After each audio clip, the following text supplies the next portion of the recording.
Jean Louis est comédien. Comédien de l'ombre, il a joué dans plus de 200 films.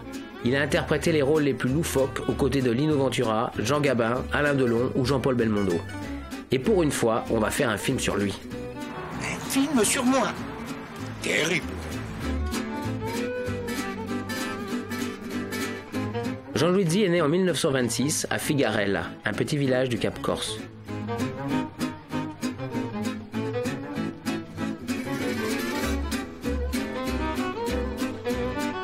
Après de brillantes études à Bastia, ce fou de cinéma va débarquer à Paris dans les années 50 pour s'attaquer au 7e art.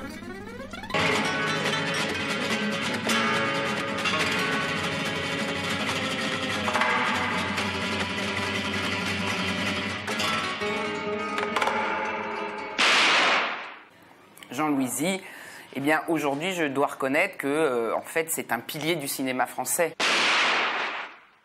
Je pense que c'était un garçon très doué, je veux dire bizarrement parce que c'est vrai que j'ai pas vu de truc où il avait le premier rôle. Moi, mon rêve, ça aurait été ça, c'est-à-dire de donner un premier rôle à Jean.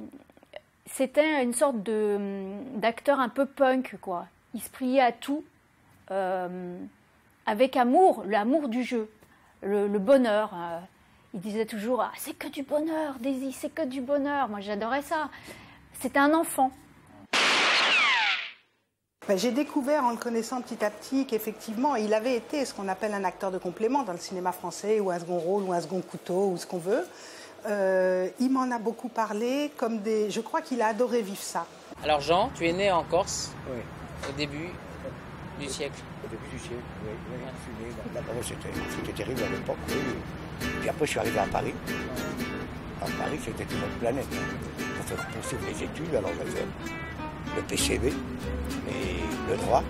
Et puis, j'ai rencontré René Simon qui m'a conseillé de faire du théâtre et du cinéma, alors j'ai plongé là-dedans. René Simon, éminent professeur d'art dramatique, a formé durant ses cours plusieurs générations d'acteurs comme Michel Morgan, Jean Reno ou Louis de Funès. Jean Louis y rencontrera Maurice Pialat et son ami de toujours, Henri Graziani. Moi, j'étais apprenti comédien chez René Simon. Et moi, j'étais frappé par sa gueule incroyable. Et je lui ai dit, moi, je plaisantais peut-être, ou bien j'étais sérieux, je ne sais pas. Je lui ai dit, qu'est-ce que tu fous? Au lieu d'être comédien, tu es vraiment fait pour ça. Or, à l'époque, il dépeçait des grenouilles à l'école de médecine. Il voulait être médecin. Je viens de me chez René Simon. Tous les lundis, René Simon donnait des conférences. Alors, chaque étudiant chez lui pouvait amener un invité. Alors, Henri m'a amené un jour, il m'a dit, tiens, viens, ça va être formidable. Viens voir. Et un jour, je rentre. Et puis, je vois un mec qui sort, qui me regarde comme ça, qui dit « Bonsoir, monsieur Gilles, bonsoir. » Il dit « Vous avez une gueule, vous. » Et un beau jour, René Simon, à sa grande stupéfaction, parce que c'était un type très angoissé, très sentimental, très inquiet, qui cachait ça sous une drôlerie pas à un autre, annonce les élèves qui allaient faire carrière. Et parmi les élèves, il y avait Jean. Il était fou de joie. Tu m'as pas dit qu'il y avait des dingues, des connards là-dedans. Il dit pourquoi? J'ai rencontré un mec, un vieux cheval, là, qui me dit que j'avais une tête de cinéma, là. Il me dit, c'est René Simon. Tu as tourné dans combien de films à peu près? Oh, mais je ne compte pas. Moi, j'ai pas la notion du temps, j'ai pas la notion des dates, je ne compte jamais. C'est peut-être que ça ne m'intéresse pas. Autrement, si ça m'intéressait, je me fixerais, je ciblerais. Mais non. Les gens qui te disent, écoute-moi, je suis né le 10 août 1900, je ne sais pas quoi, à 6 h du matin, mais qu'est-ce que j'en ai à foutre? Moi, ce qui compte, c'est le type qui est en face de moi. Est-ce que tu vois encore Georges Lautner? Ouais. Ah ouais, j'adore Georges Lautner. C'est un mec formidable comme ça. Ouais. Et tes relations avec lui, c'est quoi? Eh ben, non, pas changer. Pas changer. Non. Depuis? Hein? Depuis combien de temps? Bah, depuis les tontons flingueurs.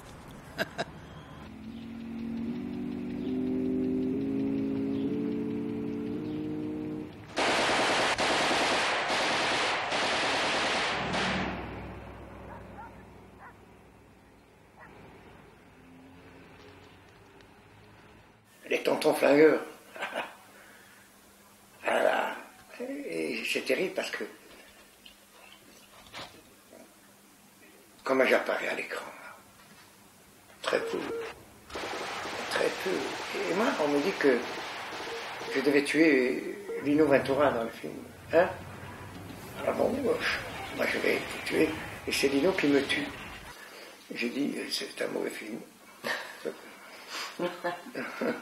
Quand on parlait avec Karl de Jean, je crois que c'était surtout toute sa partie justement acteur d'Audiard, de Lautner, de tout ça. Il aimait, Karl aime foncièrement cette époque-là aussi, donc ils en parlaient ensemble, ils se rappelaient des trucs, et Karl, il aimait que Jean lui raconte des petites anecdotes de cette époque, de Gabin à Lino Ventura, tout ça. Tout ce qui pouvait se passer dans ces films qui nous avaient fait fantasmer étant plus jeunes.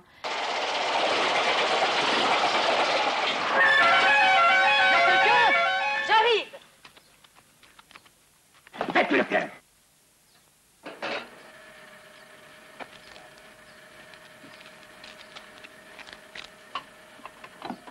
Et là, il y a 2 trous dans le réservoir, il faudrait peut-être le réparer avant.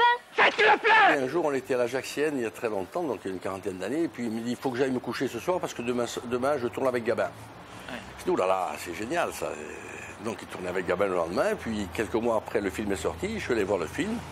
Effectivement, il était dans le film, et il a ouvert la portière dans la voiture, il s'est fait flinguer, il est tombé. Alors je lui ai dit, il m'a dit, tu as vu le film? J'ai dit, j'ai terrible. Voilà. C'était Jean. Division 14, les permissionnaires sont tous présents, monsieur le directeur. Eh bien, messieurs, vous voyez, en dépit de ce qu'écrit une certaine presse, il y en a qui rentrent. Oui, monsieur le directeur. Dupré? Oui, monsieur le directeur, matricule 2712. Racontez-moi votre permission, Dupré. Ma permission? Oui, chef. Toute cette époque et tout ce feeling-là, il l'avait vécu. Donc, Karl aimait beaucoup discuter de ça avec Jean.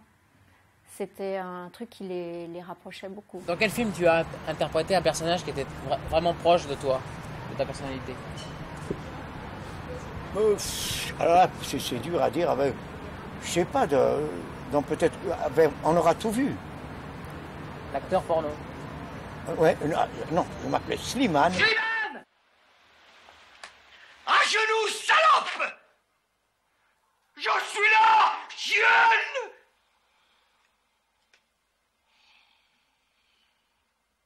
Qu'est-ce que c'est que ça? Je sais pas. Qu'est-ce que c'est que ça? Hein? Moi, j'en sais rien, moi. Qu'est-ce que c'est que ça? Mais aucune idée. Qu'est-ce que vous voulez, vous, là? Enfin, qu'est-ce qui vous arrive, mon vieux? Mais enfin, voilà des manières! Est-ce qu'on saute dans le salon des gens comme ça, tout nus, en criant des horreurs? Voulez-vous aller vous rhabiller? Mais c'est ce qui est écrit dans le... Mais écoutez ce qu'on vous dit, enfin! Allez vous rhabiller! Il est indécent, ce type. Oh... Non, mais... Les gens disaient, il n'y a pas de second rôle. Il n'y a pas de petit rôle. Avec des adjectifs, on peut faire le tour du monde et faire croire n'importe quoi. Il y a des rôles principaux et des seconds rôles. Qu'est-ce que ça veut dire? Moi, j'en sais rien. Le tout, c'est de prendre son pied quand tu fais quelque chose. Mais les gens veulent... En France, c'est surtout, on met dans des placards, les gens. On tire un placard, on dit, voilà. Il n'y a pas d'ouverture. C'est fermé, tout est fermé ici. Il avait fait assez rapidement carrière dans des petits rôles. Mais toujours dans des petits rôles. Il marquait le film par ses petits rôles, il marquait les acteurs, il marquait les techniciens, il marquait même les metteurs en scène. J'ai eu la surprise, une nuit, pas très longtemps, des nuits dernières, d'écouter 1 heure de dialogue entre Georges Lautner et lui. Il avait joué que des petits rôles, mais par contre, il estimait d'homme à homme, d'artiste à artiste. À la Bastille se trouve la Main d'Or, le célèbre restaurant corse des frères Raffiani. C'était la cantine de Jean. Ses amis se souviennent de l'acteur, lui dit.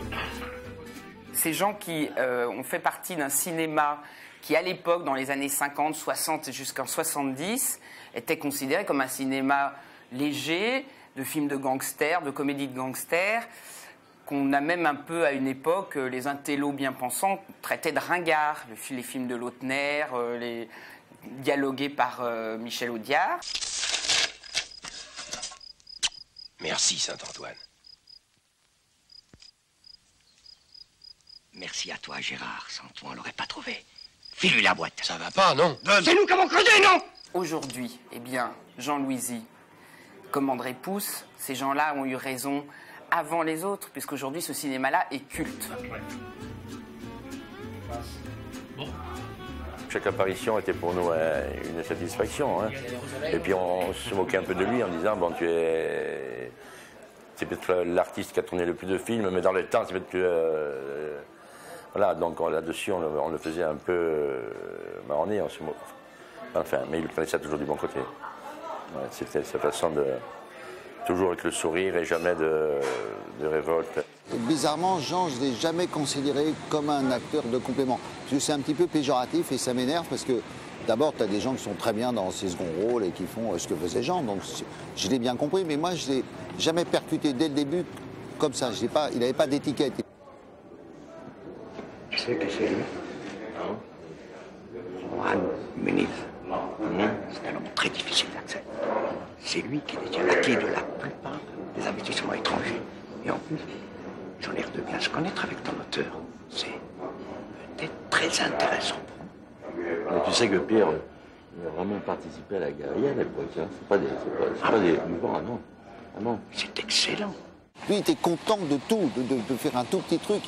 Bon, en tout cas, il le disait. C'était pas, je pense qu'il n'était pas assez bête pour être complètement satisfait de ce qui se faisait au cinéma. Mais en tout cas, il était suffisamment intelligent pour le prendre avec beaucoup de détachement. Ce qui fait que le côté ingrat des acteurs de complément qui n'ont jamais trouvé leur rôle ou qui n'ont pas eu la chance. Encore une fois, voilà, quand il connaissait Piala, si Piala avait tourné son film en Corse, très possible qu'il ait utilisé Jean et que Jean, d'un seul coup, soit devenu une vedette. Je veux dire, ça se joue à rien. Ça va? Comment ils vont les bandits là? Extraordinaire, non? Hein? Hop, hop, les chaussures, les enfants. On est tes pompes là, parce que... Règle d'or, ça, quand on rentre sur la cour. Voilà. Ça va? Alain, présente Pierre. Enchanté. Voilà. Enchanté. Ça va? Ça c'est Jean. Un bon voyage. Tu vas? Ça dit le crocodile. Bonjour. T'as vu? Belle forme, hein? Kenya? Suzanne? Là. Alors, qu'est-ce qui vous fait plaisir? Marguerite. Et vous, qu'est-ce que vous prenez? Pareil, léger. Pareil, léger? Ah. Bon, je te demande pas, c'est pas la peine. Cuba libre. Les filles. Dale un poco de hielo, por favor, y limón, todo eso. Ven, mi amor. Ven, ven. Gracias. Eh ben voilà, tout à fait sympathique.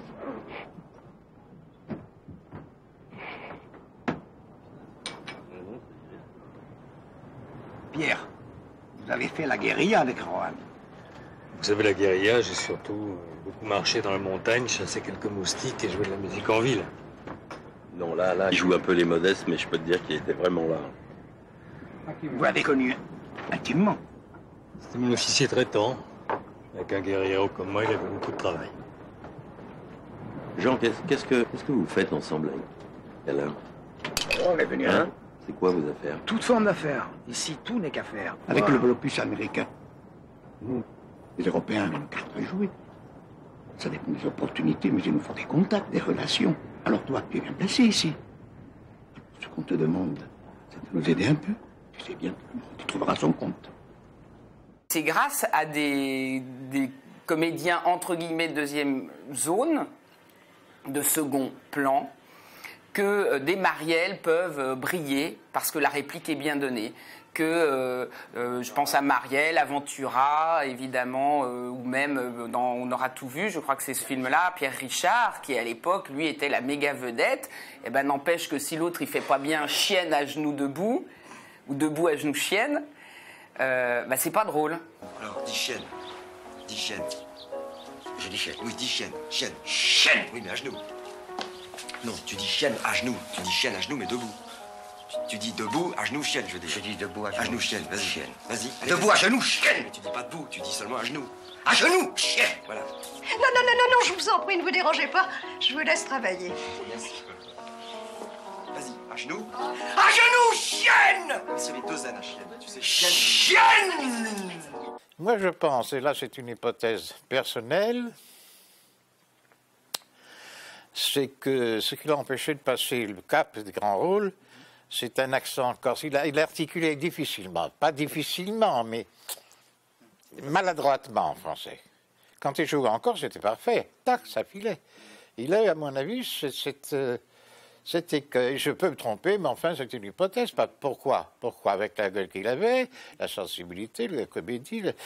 Alors, il a eu 2 occasions. Il en a eu avec le film américain, French Connection.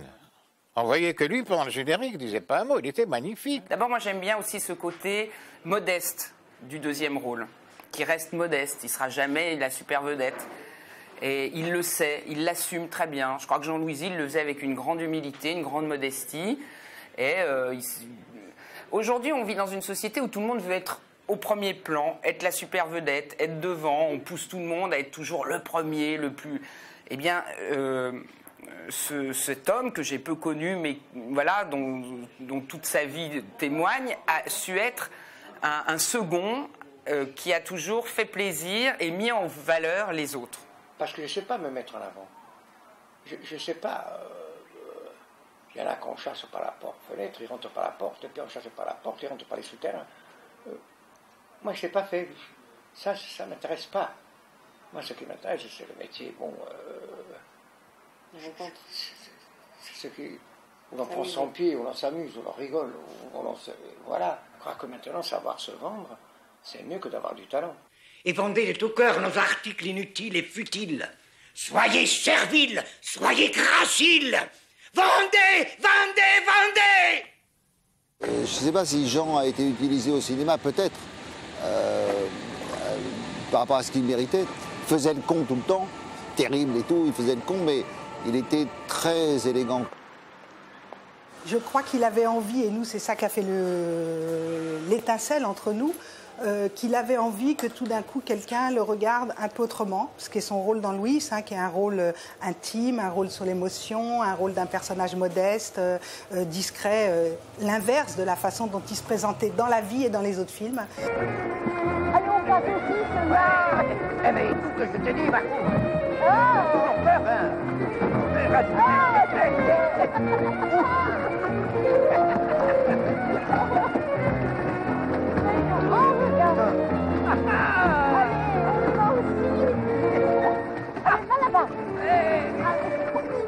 Pas facile. Allez, c'est par là. Ah oui.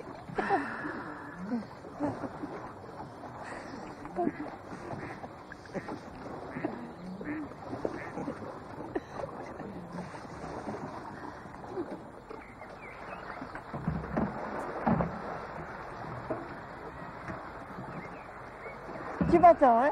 Tu bouges pas.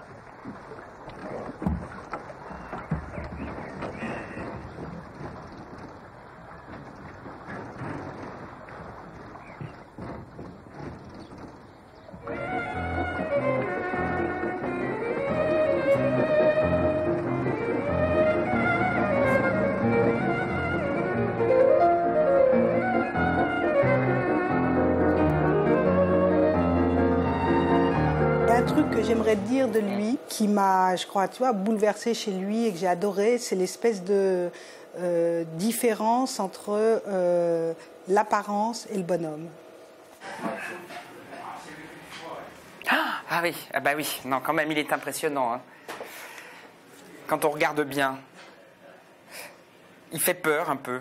Eh bien voilà, bah, c'est ça qui est étonnant chez lui, c'est le fait que ce visage ne correspondait pas à sa réelle humanité, à sa gentillesse. Il avait pris un visage quand même un peu, voilà, moi je vois un peu le diable, hein, là, avec son nez crochu, ses oreilles en pointe. Et tout son discours et son regard, surtout ses yeux, ce qui sortait de ses yeux, c'était que de la gentillesse, de la bonté et un beau sens de la vie, une belle sagesse de vie. Si on se retrouvait dans un café comme celui-là, les premières 20 minutes, on avait toute la panoplie Luigi, c'est-à-dire terrible, ma cousine, je t'adore, alors les autres, comment ils vont, je me suis saoulé la gueule hier, on recommence demain, on reste là jusqu'à 5h du mat. Et puis tout d'un coup, Il y avait un truc qui, je sais pas, qui tombait, et puis on parlait autrement. Le masque tombait. Le masque tombait. Il était très sensible, Jean, aussi. Par moments, c'était un sentimental. Hein. Donc je crois qu'un réalisateur qui aurait capté ça, au cinéma, c'était un personnage fantastique.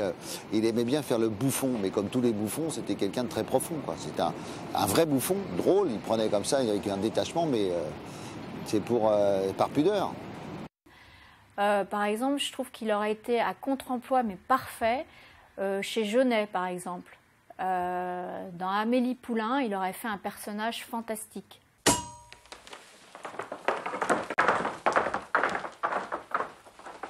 Excusez-moi, monsieur. Monsieur Fourmi, si c'est pour m'entretenir de jours de congé, sachez que ce n'est pas le moment. Le chiffre est faible, vous vous reposerez plus tard. Vous êtes un bon employé depuis de longues années. Non. Ne me remerciez pas. Mais n'oubliez pas que des tas de gens aimeraient bien être à votre place. Vous êtes un petit vénard, Fourmi. Un petit vénard. C'est que je suis coquille, monsieur. Simple transfert. Ne vous laissez pas manipuler par votre entourage. Soyez fidèle à votre travail. Lui seul est important. Vous avez besoin de lui. Et lui a besoin de vous. C'est ce qu'on appelle le bonheur. À ce soir, monsieur Fourmi. À ce soir. Monsieur Fourmi, Monsieur Fourmi, c'est moi, la cigale. Ah, bonjour, cigale. Alors, comme ça, vous chantez maintenant? Avec une guitare en plus? C'est marrant. Et votre femme, comment elle va? Ma femme, elle va bien, merci. Elle est partie. Ah, ça m'étonne qu'elle soit partie, votre femme. C'est que, nuit et jour, tout le temps, je travaillais. Ben oui, vous travaillez, vous travaillez. Oh, Fourmi, c'est pas grave. C'est la vie, quoi. Allez, tenez, moi, je vous en veux plus. Eh, si vous voulez, moi, je chante pour vous. Vous jouez de la guitare et moi, je danse. D'accord? On fera plein d'argent. Qu'est-ce que tu fais quand tu ne travailles pas? J'ai jamais travaillé de ma vie, écoute, c'est ma religion. Hein, tu sais que ce que disait Jouvet? Que ces dialogues de chansons. Le travail, ça abrutit, ça salit et ça déshonore. As-tu vu un riche travailler? Salut. Voilà. Le travail, c'est sacré, oui, touchons pas. Je veux de la hausse et du chiffre. Ne vous laissez pas enfermer dans la routine de votre rendement. Labeur est source de... bonheur! Monsieur Fourmi a un problème ce matin? C'est que... Non. Non, monsieur. Souriez. Commencez vos 16 heures dans la bonne... humeur. Pensons au... chômeur.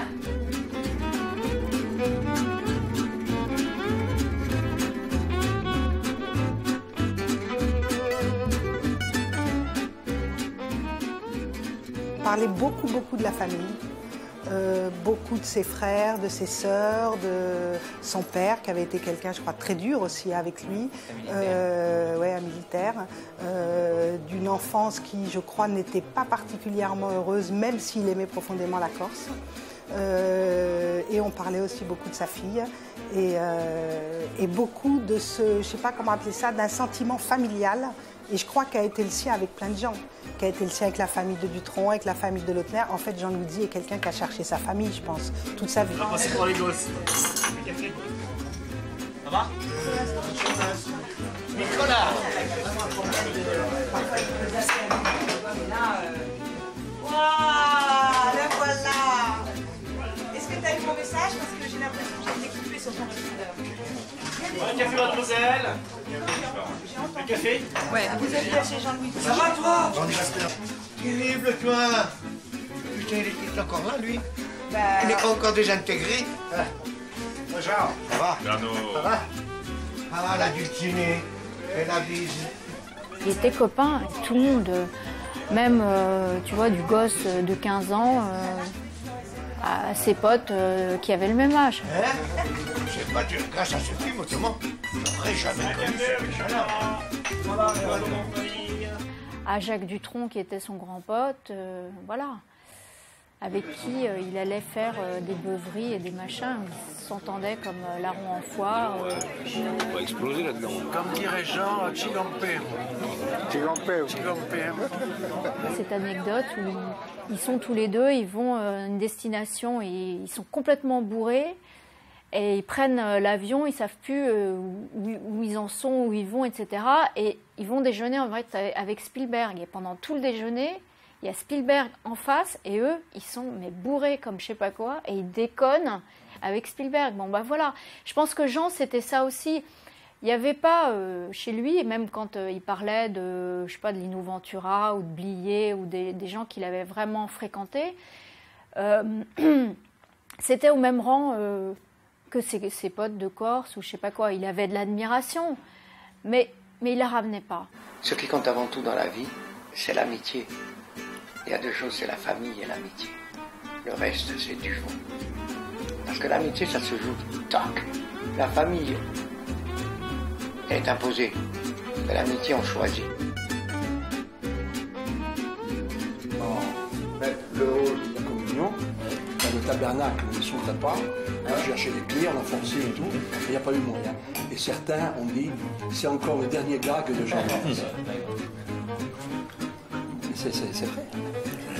Il a fallu découper l'hostie en plusieurs morceaux. Merci. Si la terre t'aurait dit, tu as dit Londres.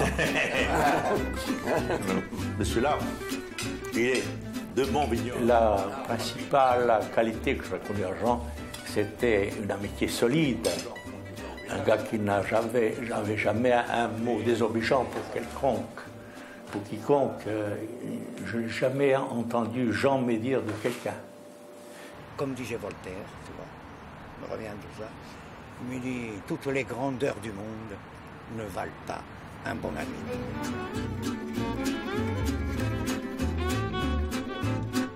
Penser à Jean Abassia, c'est entrer dans un bar, entrer dans une boîte, entrer dans un dancing, dans un cabaret et ne plus en sortir.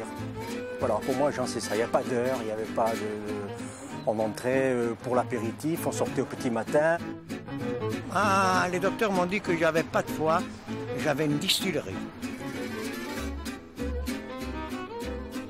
On commençait l'apéritif le matin. Et des fois, on finissait à minuit, 1h du matin avec Jean. Mais pourquoi un apéritif? 2? Pourquoi tout seul? Il va s'emmerder tout seul, un apéritif. Il en faut 2 minimum. Et alors, enfin, c'est la cargaison qui suit après. Parce qu'il y en a qui boivent une bouteille, et nous, non. Nous, on boit beaucoup. Et un jour, à Paris, au Wilton, on a vidé la cave. On a fini là-bas, au Wilton, avec Jean. C'est bon l'alcool. Je me méfie de ceux qui ne boivent pas, de ceux qui ne fument pas, de ceux qui ne... Bon, ils cachent quelque chose, cela. À Calvi, eh bien, je descendais avec Jean boire un whisky chez Taoubi. Des fois, on buvait du whisky, on prenait du vin blanc, du vin rouge, parce que nous, on aime beaucoup du vin rouge, donc c'est normal. Et le vin rouge, Jean, il me dit, il faut que je voie un peu de vin rouge, parce que toujours le whisky, c'est pas bon. C'était quelqu'un qui était toujours partant après une bonne soirée pour aller faire la fête. Et ça, je veux dire que c'est quand même extrêmement sympathique. Et il chantait le cacao de Cuba. Ah, le cacao de Cuba. Ah, le cacao de Cuba. Dans ma tasse à moi, tous les matins, j'ai un bon cacao de Cuba. Bien chaud, bien fait. Ah oui, le cacao de Cuba, tous les matins, je fais mon cacao bien gros, bien gras. Non, c'est pas les paroles. Moi, je chante Fais-moi l'amour avec 2 doigts. Ben oui, effectivement, ce sont des titres amusants, extrêmement bien, comment dire, extrêmement dansants, mais en même temps qui n'ont pas eu tout le succès escompté, alors qu'il y avait un double sens très amusant sur les paroles.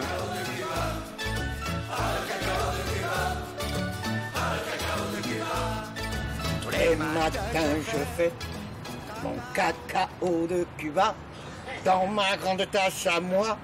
bien chaud, bien épais, bien frais. Ah, le cacao de Cuba. Ah, le cacao de Cuba. Ah, le cacao de Cuba. Ah, le cacao de Cuba. Ah, le cacao de Cuba. Ah, le cacao de Cuba. Ah, le cacao de Cuba. Ah, le cacao de Cuba. Boum, boum, boum, boum. Youpi. Je l'avais fait venir un moment, il avait fait un triomphe. J'ai des amis qui avaient organisé ils faisaient ça pour beaucoup d'auteurs de chansons, une soirée cabaret dans un petit théâtre qui s'appelle Les Saillons à Paris. Et c'est un peu un hommage aux chansons qu'on a faites. Et moi, j'avais fait venir une vingtaine d'amis chanteurs, des connus, des pas connus, chanteurs et chanteuses. Et Jean au milieu, parce qu'on avait le projet de faire une chanson, d'enregistrer une chanson. Et il avait chanté, et c'était touchant. Tout à coup, il y avait des jeunes de 22, 23 ans qui chantaient. Et Jean avait commencé la première partie, il avait fait tout un speech. Il avait fait un triomphe, on le mettait sur scène, et c'était marrant et touchant, quoi. Et puis, il avait une sacrée présence scénique. Quand on le mettait sur scène, ça faisait quelque chose, quoi, ça accrochait. On avait le projet, d'ailleurs, malheureusement, ça n'a pas pu se terminer. On avait le projet de lui refaire faire un disque, au moins un 45 tours, donc faire 2 chansons. Alors j'en avais écrit une, et je me suis dit à un moment, un truc bien allumé, je me suis dit ça serait parfait par Jean, et je voulais qu'il fasse une espèce de comeback de chanteur à son âge, ça aurait été très, très drôle. Jean était un fou. Mais un fou dans le bon sens du terme, comme je les aime. Il aurait dit ci campem, voilà, et puis il a raison, et puis nous avons raison, ci campem. Profitez de la vie aujourd'hui, demain il sera trop tard.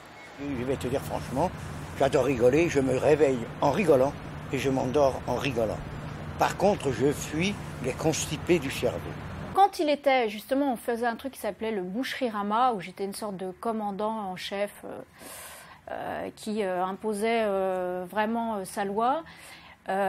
Lui tournait presque toutes les semaines avec moi. Boucherie-Rama.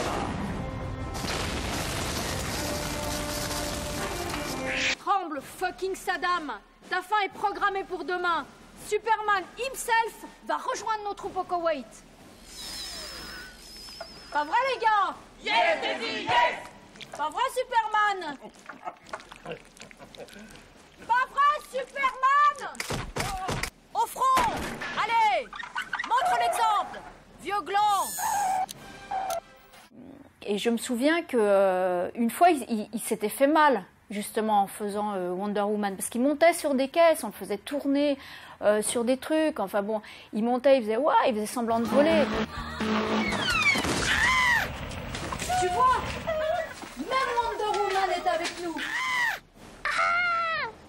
Alors, comment oses-tu douter? Et un jour, il s'est vraiment ramassé.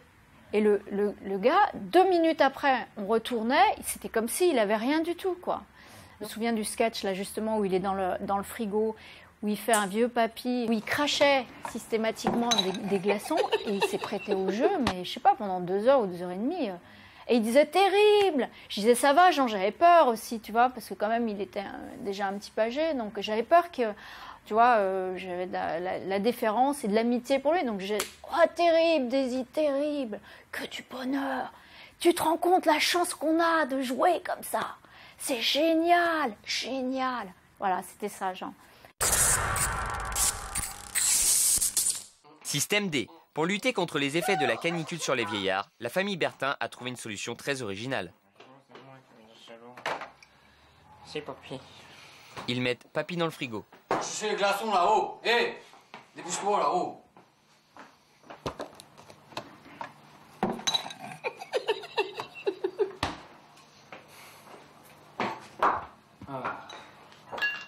C'était tellement loufoque et c'était tellement impromptu. Il y a des choses qu'on pouvait demander qu'à Jean Louisy. Vous savez, les gens de la télévision ne sont pas complètement idiots. Il y a des choses qu'on ne peut demander qu'à Jean Louisy. Il n'y a que lui qui pouvait le faire. Eh ben, votre mère, je l'ai baisé. Je l'ai baisé, votre mère. Baisé, votre mère.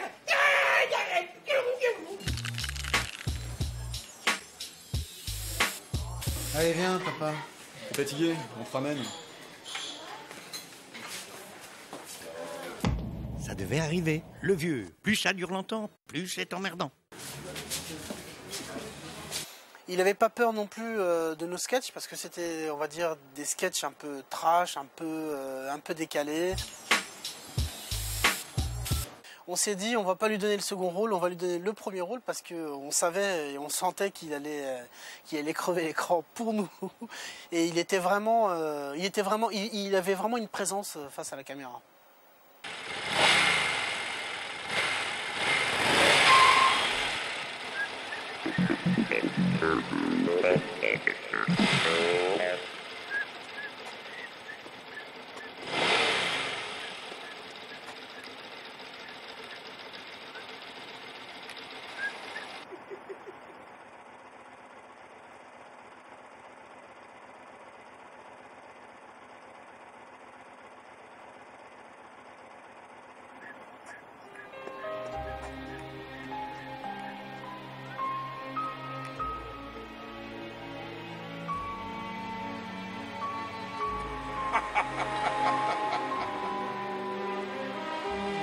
On n'a pas fini de se faire emmerder. Quand on parle de plusieurs vies de Jean Louisy, c'est que quand il était dans votre vie, avec vous, il était avec vous. Il n'y avait plus de cinéma, il n'y avait pas de coup de fil intempestif, il était entièrement avec vous. Cette faculté extraordinaire qu'il avait de passer d'une tranche à l'autre. Et puis après, il disparaissait pendant 5-6 mois, et puis il revenait. C'est comme si vous avez quitté la veille. J'ai l'impression qu'il coupait un peu sa vie. C'est-à-dire que c'est comme s'il fréquentait un peu à la fois... Bon, moi je connaissais la partie Jacques Dutronc, son vieil ami, mais j'avais l'impression que par rapport à ça, il avait toute une autre partie un peu plus secrète qu'il tenait un peu à part. Ah, le sexe? Ah, j'en parle pas. Ah non, moi, je suis moine, tu vois. J'aime le côté ascétique des choses.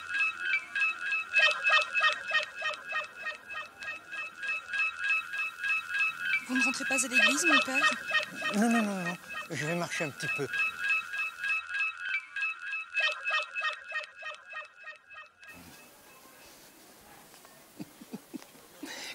Qu'est-ce que je suis en train de faire là? Aidez-moi, Seigneur.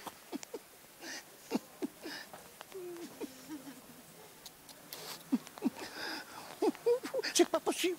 Je peux pas faire ça. Non. Alors, mon père, on s'est perdu? C'est plus possible. Je peux plus tenir. Non. Seigneur, faites-moi un signe.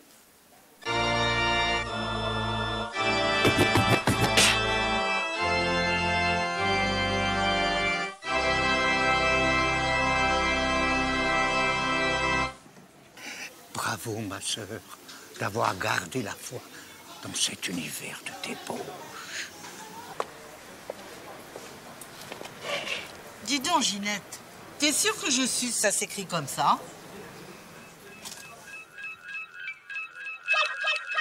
Ça, c'est formidable, la femme. Ouais. La femme, c'est formidable. T'en as eu plusieurs. Bouh, moi, je compte plus, moi.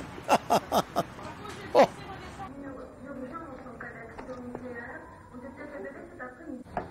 Oui. Mademoiselle Marguerite Simone Marie Léchevin, consentez-vous à prendre pour époux Monsieur Luis Antonio Ramira? Oui. Par suite de vos déclarations, et toutes les formalités légales étant accomplies, je déclare, au nom de la loi, que vous êtes unis par les liens du mariage.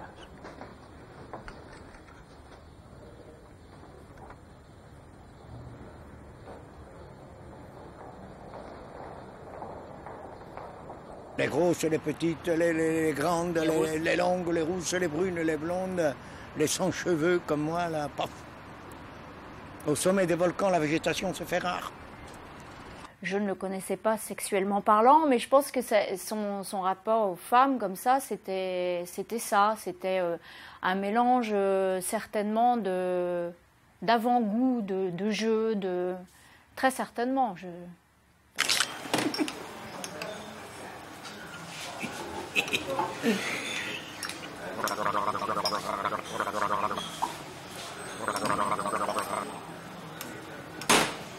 j'imagine qu'il séduisait comme ça aussi. Et dans son rapport, je ne sais pas, dans ses rapports avec les femmes, il était très certainement plus dans l'avant, en effet, dans le côté avant la découverte. L'amour, je ne sais pas si ça dure un certain temps. Comme disait Clémenceau, le meilleur moment en amour, c'est lorsqu'on monte les escaliers. Quand j'entends que, pour parler d'amour, Jean cite cette phrase de Clémenceau, « Le meilleur dans l'amour, c'est quand on monte l'escalier », ça me fait sourire parce que je reconnais à la fois celui qui est très pudique et qui ne veut pas parler, et à la fois celui qui est très sensible aux très petites choses. Et moins qu'il le disait au moment d'éclat. En fait, parce que c'est ça que ça veut dire, monter l'escalier. Ça veut quand même dire l'attente, la pudeur, les choses pas encore déclarées, pas encore faites. Je le reconnais bien dans cette phrase, finalement. Jean, il était corse dans l'âme. Donc, c'est vrai que ça, c'était très important pour lui. Bon, nous, ayant une maison en Corse aussi, bon, on connaît bien la Corse et les Corses. Et donc ça nous unissait aussi, on parlait de ça. On parlait de l'amour de la Corse, de la beauté de la Corse et tout. Il vantait quand même beaucoup ça. Et quand il allait chez lui, voilà, à la Main d'Or et tout, il redevenait corse. Il parlait avec d'un seul coup l'accent corse et tout ça. Et il venait dîner, c'est-à-dire qu'il venait, c'était sa maison. On avait sympathisé, on était rentrés comme dans la famille.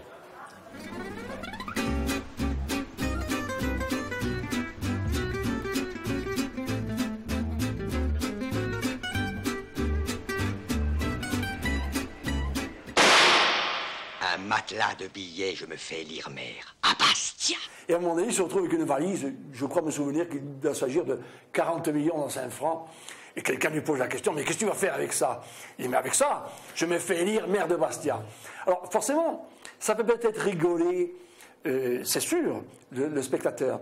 Mais nous, qui connaissons ce qu'on dira l'âme corse, et Jean-Louis, d'abord on est presque certain que ce soit lui qui ait suggéré cette réplique. Et ensuite, c'est bien ça, c'est le côté authentique de Jean-Louis. On pourrait rêver à une île du Pacifique, non. Un Corse, s'il a des moyens, il va prendre une mairie. Et ça, ça peut être comique, mais c'est la réalité. Et en fait, Jean-Louis, pour ceux que je connais, il n'a jamais cessé de m'étonner par son attachement à son village, aux gens qui le peuplaient. Et ce n'était pas du tout superficiel, malgré l'image que l'on pourrait penser, que l'on pourrait avoir. Tu passes beaucoup de temps en Corse? Bah oui, quand je peux, oui. Qu'est-ce que tu veux, c'est là où je suis né. Hein. Comme disait Ronsard, heureux qui comme lui s'acconquit la toison, et puis est retourné plein d'usage et raison, vivre entre ses parents le reste de son âge. Voilà. Alors j'aime la Corse parce que c'est mes racines, c'est toute ma vie, et puis j'adore, je suis corse. J'étais le chauffeur de Jean-Louis. Terrible. Terrible. Et il me dit, Lucien, viens me chercher à l'aéroport parce que j'arrive demain. Bon, j'ai dit, ben, on arrive et on se fait la fête. Et dès qu'il était en voiture avec moi, il me dit, tout va bien là-haut. J'ai dit, tout le monde va bien. Alors, ce soir, on va s'éclater. J'ai dit, ben ok Jean, on descend de l'origine, comme tu veux. J'ai dit, on fait la fête à Montichil, ou soit au restaurant, comme tu veux mon ami. J'ai dit, on fait la fête.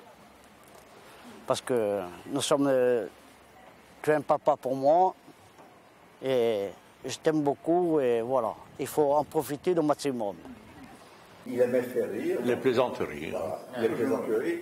Pour quelqu'un qui vivait dans le microcosme parisien, le milieu artistique, etc., c'est l'attachement à la terre. Et c'était surprenant. C'est l'image qui me revient, c'est son parler pur, un parler simple, un parler corse. Et c'était le petit détail qui faisait qu'on aurait dit qu'il n'avait jamais quitté ici. Il avait une authenticité extraordinaire. Et c'est vraiment curieux et même frappant, quelqu'un qui a vécu ce qu'il a vécu, le milieu qu'il a fréquenté, etc., à la limite, fréquenter des salons parisiens, le showbiz, etc., arriver ici, avoir le mot juste du paysan, savoir même le moindre détail. Il n'avait rien oublié. Il existe ici, à Figueres, une espèce de petite concurrence entre tous les amoureux de la montagne, qui soient chasseurs, randonneurs, etc., pour trouver, quand c'est l'époque, c'est bientôt, je crois, des champignons qu'on appelle idages. Ce sont des champignons qui ont une particularité, ils sont migrateurs. C'est-à-dire qu'ils ne sont jamais au même endroit. Et on les trouve dans des endroits vraiment pénibles d'accès, etc. Comment faisait-il, lui, en arrivant de Paris, puis il venait là un week-end, en disant à un tel, oh Gilbert, oh, idagi, hanno scambiato lo stanno, hanno francato, ça passato dove Espagne. L'expression du paysan, du berger qui n'aurait jamais quitté l'endroit, c'est ça. J'ai eu une enfance heureuse. J'ai eu comme tout. Il y a dans chaque enfant un révolté quelque part, quoi. Qui puisse. Moi, j'étais avec mon père, je ne m'entendais pas, quoi. Parce que mon père était un militaire, moi j'étais l'opposé de ça, moi. Garde à vous, repos, sucez, allez, le lait, hop. Il a été élevé dans une ambiance militaire. Donc, vous savez, dans les familles corses, les parents aiment bien que leurs enfants continuent. Et puis, l'armée, ça a toujours été pour les Corses un moyen un exutoire et un moyen de s'en sortir. Mais je crois qu'à cette époque, l'armée détraquait les esprits. C'est-à-dire, d'abord, ils disaient tous, la patrie passe avant la famille. Alors, là, ça va loin, là. Moi, je ne voulais pas faire quoi que ce soit, parce que moi, je voulais être pilote de chasse. Le reste, c'était ça, j'aimais. Il parlait avec une admiration sans borne, en dehors de toute histoire politique, un ami de son père, qu'on appelait le Chevalier Rouge, qui rentrait dans les bars en Afrique du Nord pour boire des bières. Et il racontait ça et son service militaire. Quand il racontait son service militaire, ça prenait 8 jours. Il racontait comment, à la tête d'une troupe de chars, il s'était perdu dans une forêt de l'Est de la France. C'était un grand conteur. Ça, c'était pendant la guerre, j'étais impressionné par les Spitfire qui arrivaient. Pour moi, c'était tout un monde. J'ai découvert ce monde-là, l'espace, tout ça. Tu veux que je prenne le volant? Non.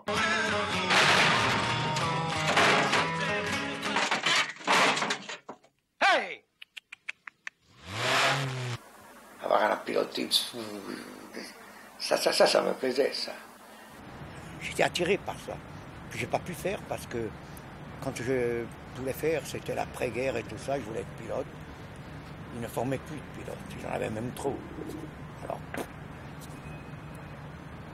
ces types ne faisaient pas partie de l'armée, ils faisaient partie de la légende.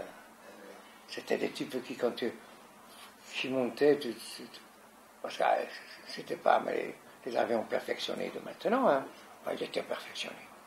Et puis maintenant, attends, puis pendant la guerre, hein. Ouais. La DCA, ça tirait, hein.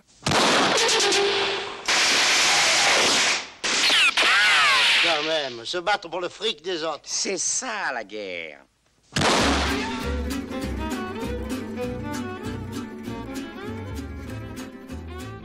Paris en 1950, quand tu es arrivé, c'était comment, Paris? C'était génial, c'était l'après-guerre. Il y avait eu 4 ans de souffrance, de bombardement, de privation, et ça explosait. La rue Saint-Benoît, c'était génial, jour et nuit. Oui, il y avait tout le cinéma était à rue Saint-Benoît à l'époque. C'était génial. Ça n'a pas de nom, pour l'avoir vécu. J'ai habité tous les quartiers, j'ai habité rue Dauphine. Je suis arrivé rue Dauphine, c'était... Hein? Ouais, ouais. Puis après, je suis resté 4 ans. C'était génial, c'était la grande époque de Saint-Benoît. C'était l'après-guerre. On rigolait, on s'amusait. S'il y a une littérature, s'il y a tout ce qui s'est fait, les chansons, tout ça, ça se passait au tabou, quoi. Même les plus grands jazzman faisaient déjà la fête avec Jean dans les caves de Saint-Germain-des-Prés. Toute sa vie, il a eu la chance de faire de belles rencontres.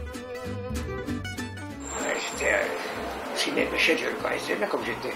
Au Vieux-Colombier, puis jouer en bas. Et on se connaissait à la cave du vieux.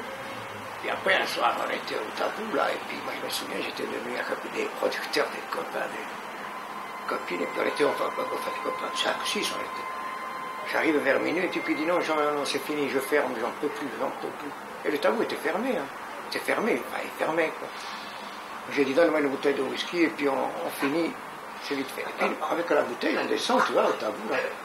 Il y a des instruments, il y a l'orchestre, chacun prend un instrument, personne ne savait jouer. Et tout d'un coup, tu vois, un type qui descend, c'est le violoniste Stéphane Grappelli. Après arrive Sidney Béchette. Enfin, il arrive d'autres. En 5 minutes, ça se fait. Là rentre qui Armstrong. Ah. Et ils se mettent là. Ah, ils se mettent là. Puis à un moment donné, chacun prend et ils se mettent à faire un bœuf. En 5 minutes, c'était bourré. Le patron qui dit, tu vois, Jean, c'est incroyable, j'aurais jamais pu me payer un orchestre avec comme ça. Alors, par rapport à la mort, j'en ai à foutre. À quoi bon prendre la vie au sérieux? De toute façon, on n'en sortira pas vivant.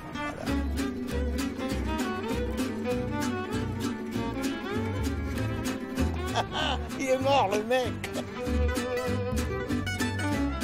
Et il disait toujours Chigampem ou Chigampem. Chigampem, ça veut dire qu'on se régale. C'était Chigampem, ce qui veut dire on se régale encore. C'est ça toute la journée. On se régale, on s'amuse, on est bien ensemble, Chigampem. Oui, Chigampem, ah oui, ça c'était ça. On se régale, on se réjouit. Et c'était la joie de vivre. C'était Jean-Louis ici. Il avait une expression toujours qui disait Chigampem. Ah, Chigampem. Chigampem.